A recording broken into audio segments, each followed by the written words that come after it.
Pasca ditutupnya TPA Suwung, Kota Denpasar agak kelimpungan menangani masalah sampah secara mandiri. Sebab dua tempat pemrosesan sampah terpadu TPST Kesiman Kertelangu dan Padang Sambian Kaja sudah ditutup duluan. Kini calon wali Kota Denpasar dan wakil wali Kota Denpasar terpilih I Gusti Ngurah Jaya Negara dan Kade Agus Arya Wibowo bertekad mengatasi masalah sampah di periode kepemimpinannya yang kedua ini.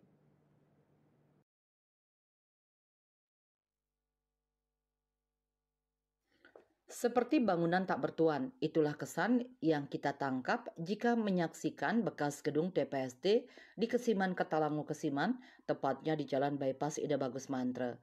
Jalan masuk ke gedung utama sudah diisi portal bambu dan ditutup untuk semua orang.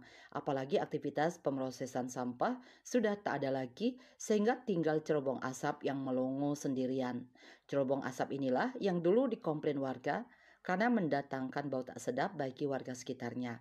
Hal ini terjadi usai Pemkot Denpasar memutus kontrak dengan PT Bali CMMP selaku pengelola TPST Kesiman Kertalangu dan Padang Sambian Kaja.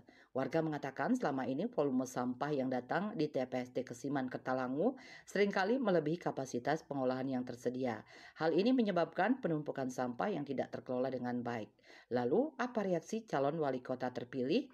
I Gusti Ngurah Jaya Negara dan Kade Agus Arya Wibowo saat diwawancarai khusus usai menerima SK penetapan calon terpilih oleh KPU Denpasar Kamis 9 Januari 2025 mengatakan, soal sampah dia mengakui sedang menjajaki komunikasi dengan Pemprov Bali dan pemerintah pusat agar Kota Denpasar mendapat prioritas dalam menangani sampah.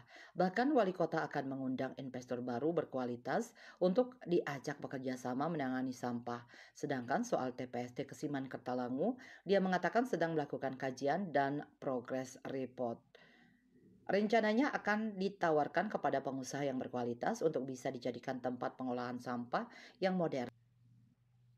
Soal usulan warga agar diserahkan kepada Desa Adat Kesiman yang mewilayahi 32 banjar adat dan 3 desa dan kelurahan untuk dikelola mandiri, Jaya Negara mengatakan belum mendengar usulan tersebut.